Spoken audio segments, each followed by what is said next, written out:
नमस्ते विद्यार्थी मित्रों, कैसे हैं आप? आशा करता हूं कि आप सभी मजे में ही होंगे।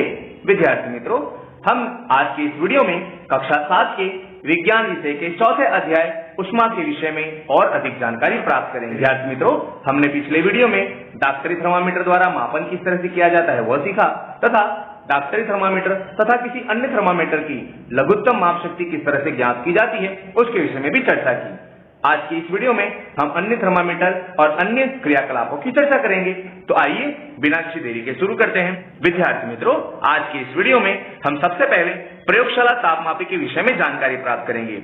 आपने अपनी पाठशाला की प्रयोगशाला में इस प्रकार के थर्मामीटर तो जरूर देखे होंगे। विद्यार्थी मित्रों, प्रयोगशाला में पदार्थों का तापमान तथा घरेलू तापमान मापने के लिए प्रयोगशाला तापमापी का उपयोग किया जाता है। लेकिन विद्यार्थी मित्रों, कई बार मौसम की जो जानकारी हमें न्यूज में देखने को मिलती है कि आज तापमान इतना रहने वाला है, आज तापमान उतना रहने वाला है, वह अधिकतम तथा न्यूनतम तापमान की जानकारी देने के लिए अधिकतम न्यूनतम तापमापी का उपयोग किया जाता है। प्रयोगशाला तापमापी का परिसर 10 डिग्री सेल्सियस से 110 डिग्री सेल्सियस तक होता है, यानी इसकी सहायता से हम 10 डिग्री सेल्सियस से 110 डिग्री सेल्सियस के बीच का तापमान नोट कर सकते हैं। विद्यार्थी मित्रों, कुछ तापमापी ऐसे भी होते हैं कि जिसके अंदर माइनस में अगर किसी वस्तु का तापमान हो, यानी ठंडी वस्तुएं जिनका तापमान ऋणात्मक होता है, उसे भी हम नोट कर सकते हैं। यानी किसी थर्मामीटर में -10 डिग्री सेल्सियस से भी तापमान को मापने के लिए माप स्केल होता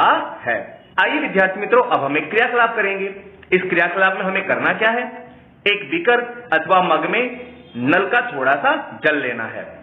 अब तापमापी को जल में इस प्रकार डुबोना है कि उसका जो बल्ब है वह जल में डूबा रहे, लेकिन बल्ब पात्र के तलिए में तथा पात्र की दीवारों को ना छुए। इस प्रकार हमें इसे पकड़ना है। तापमापी के पारे के तल की गति को ध्यानपूर्वक देखना है। तब तक प्रतीक्षा करनी है जब तक नली में पारे का तल स्थिर ना हो जाए। जब पारे का तल स्थिर हो जाए तब आप पारे के तल के स्थिर हो जाने के बाद स्केल पर अंक का पाठन करें। अंक का पाठन किस तरह से करना है यह हमने पिछले वीडियो में देख लिया था। मित्रों, प्रयोगशाला तापमापी का उपयोग करते समय क्या क्या सावधानी रखनी चाहिए उसे एक बार देख लेते हैं। प्रयोगशाला तापमापी का उपयोग करते समय डॉक्टरी थर्मामीटर का पाठ्यांक लेते समय बरती जाने वाली सभी सावधानियों के अतिरिक्त कुछ अन्य सावधानियां भी रखनी पड़ती है।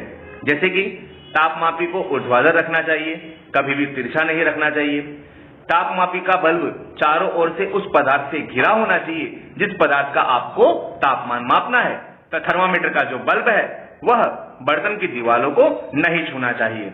विद्यार्थियों, जैसा कि आप जानते हैं कि तापमापी या थर्मामीटर में हम तापमान के मापन के लिए पारे का उपयोग करते हैं। विद्यार्थी मित्रों, यहाँ पर पारे का उपयोग एक चिंता का विषय होता है, क्योंकि विद्यार्थियों पारा एक विषाक्त पदार्थ है और यदि थर्मामीटर टूट जाए तो इसका निपटान अत्यंत कठिन होता है। इसीलिए वर्तमान में हम अंकीय तापमाप यानी डिजिटल थर्मामीटर का उपयोग करते हैं, जिसमें पारे का प्रयोग नहीं होता, इसीलिए उसके टूट जाने का खतरा भी नहीं होता। इस चित्र में डिजिटल थर्मामीटर को देख सकते हैं। विद्यार्थियों, कई बार ऐसी दुर्घटनाएं हो जाती हैं कि जब डॉक्टर छोटे बच्चों के शरीर का तापमान मापने के लिए डॉक्टरी थर्मामीटर का उपयोग करता है और थर्मामीटर को जब बच्चे के जीभ के नीचे रखता है तब बच्चा कई बार उसे दांतों से दबा देता है और नली के टूट जाने पर पारा बिखर जाता है, जिससे कई बार बच्चों की जान को जोखिम भी उत्पन्न हो जाता है। इसलिए वर्तमान में इस प्रकार के डिजिटल थर्मामीटर का उपयोग किया जाता है और इन्हीं की सलाह दी जाती है। विद्यार्थी मित्रों, हम डॉक्टरी थर्मामीटर और प्रयोगशाला तापमापी के बीच में अंतर की चर्चा कर लेते हैं। सबसे पहले हम बात करें डॉक्टरी थर्मामीटर की और दूसरी बात करेंगे प्रयोगशाला तापमापी की। डॉक्टरी तापमापी में जो स्केल है वह 35 डिग्री सेल्सियस से 42 डिग्री सेल्सियस तक होता है। डॉक्टरी थर्मामीटर का प्रयोग मानव के शरीर का तापमान मापने के लिए किया जाता है। साथ ही डॉक्टरी थर्मामीटर में बल्ब के पास कोई भी भंग या किक देखने को मिलती है, जबकि प्रयोगशाला थर्मामीटर के अंदर तापमापी का परिसर 10 डिग्री सेल्सियस से 110 डिग्री सेल्सियस के बीच देखने को मिलता है। इसका उपयोग प्रयोगशाला में तथा घरेलू तापमान के मापन में किया जाता है। साथ ही मौसम की जानकारी प्राप्त करने के लिए भी इस थर्मामीटर का उपयोग किया जाता है। प्रयोगशाला तापमापी के बल्ब के पास कोई भी भंग नहीं पाया जाता, इसीलिए विद्यार्थी मित्रों, जो प्रयोगशाला तापमापी है उसमें तापमान मापन कर लेने के बाद पारा सट करके नीचे की तरफ गिर आता है, यानी लंबे समय तक हम पारे को स्थिर नहीं रख सकते।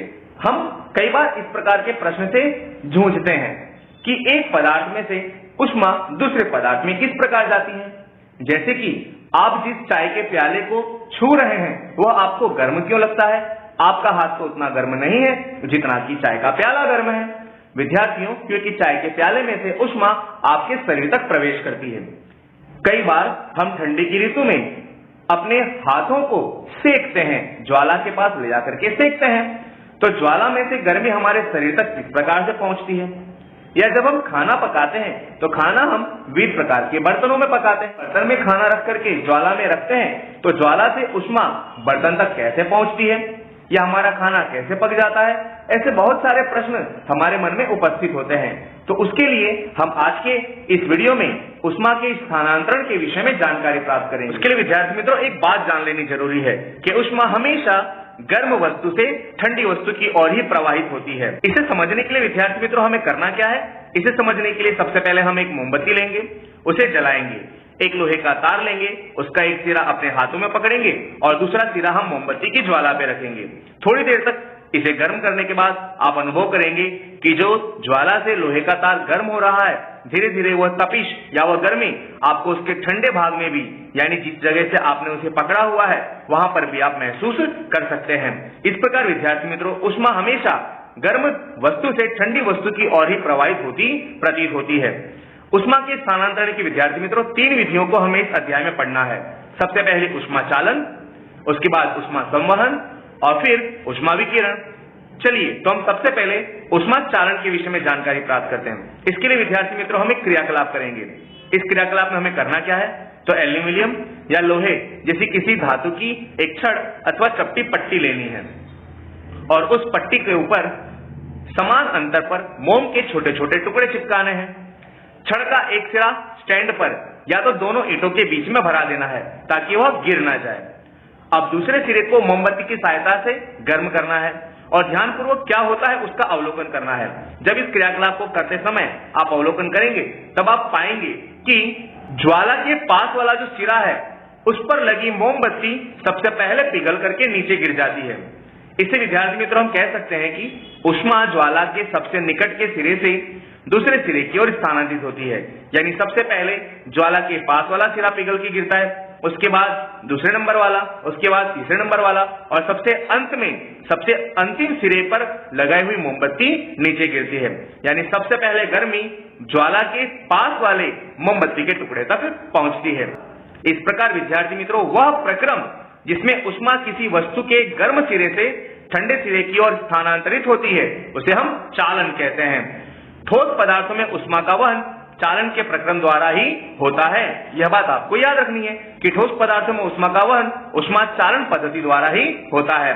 यही कारण है कि विद्यार्थी मित्रों हम घर के अंदर खाना पकाने के लिए जिन बर्तनों का उपयोग करते हैं उनमें या तो लकड़ी के हत्थे लगे होते हैं या तो प्लास्टिक के हत्थे लगे होते हैं, क्योंकि जब आप इस पात्र को ज्वाला पे रख के गर्म करते हैं तो वह गर्मी इसके प्रत्येक भाग से होती हुई हत्थे तक पहुंच जाती है, यानी गर्म भाग से ठंडे भाग की तरफ आ जाती है, तो आप जल सकते हैं। इसीलिए उसमें कुछ ऐसे पदार्थ लगाए जाते हैं जिनमें ऊष्मा का वहन नहीं हो पाता, जैसे कि लकड़ी या प्लास्टिक।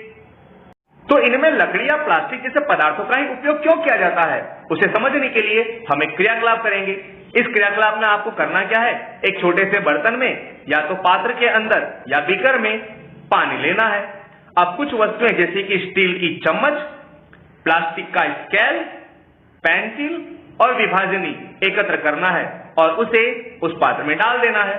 इन सभी वस्तुओं को एक सिरे को गर्म पानी के अंदर डुबो देना है और कुछ देर बाद दूसरे सिरे को छू करके अवलोकन करना है और आपको सारणी में नोट करना है। विद्यार्थी मित्रों आप इस चित्र में इस घटना को अच्छे से देख सकते हैं। जब हम सारणी में नोट करते हैं तो हम पाएंगे कि स्टील की जो चम्मच है वह धातु से बनी है और उसका दूसरा सिरा गर्म हो जाता है। प्लास्टिक की स्केल वह अधातु तत्व से बनी है और उसका दूसरा सिरा गर्म नहीं होता है। पेंसिल लकड़ी की बनी है और लकड़ी तो अधातु होती है, इसीलिए पेंसिल का दूसरा सिरा भी गर्म नहीं होता। जबकि जो विभाजनी आपने ली है, डिवाइडर जो आपने लिया है, वह स्टील जैसी धातु का बना होता है, इसीलिए उसका दूसरा सिरा भी गर्म हो जाता है। तो विद्यार्थी मित्रों इस क्रियाकलाप द्वारा हम इतना तो समझ सकते हैं कि जो पदार्थ अपने से होकर ऊष्मा को आसानी से प्रवाहित होने देते हैं उन्हें हम ऊष्मा के चालक पदार्थ कहते हैं। यानी जो पदार्थ अपने में से ऊष्मा को प्रसारित होने देते हैं या जो पदार्थ सरलता से गर्म करने पर गर्म हो जाते हैं, वे सभी पदार्थ ऊष्मा के चालक कहे जाते हैं। जैसे कि धातुएं एल्यूमिनियम, आयरन, तांबा आदि।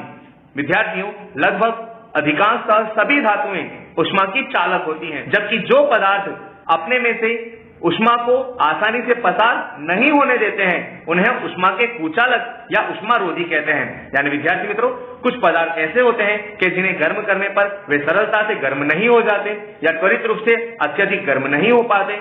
ऐसे पदार्थों को हम ऊष्मा के कुचालक कहते हैं, जैसे कि लकड़ी एवं प्लास्टिक।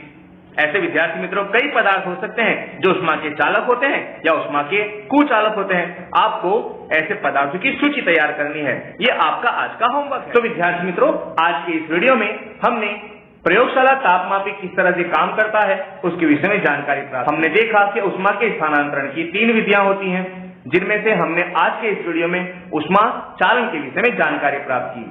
बाकी की अन्य स्थानांतरण की पद्धतियों को हम अगले वीडियो में देखेंगे। तो विद्यार्थी मित्रों, आप इस वीडियो को अपने अन्य मित्रों को भी शेयर करें ताकि वे भी इसे देख करके ज्ञान प्राप्त कर सकें। हमारे चैनल को सब्सक्राइब जरूर करें ताकि जब भी हम अगला वीडियो अपलोड करें आपको उसका नोटिफिकेशन मिल जाए और आप उसे देख सकें।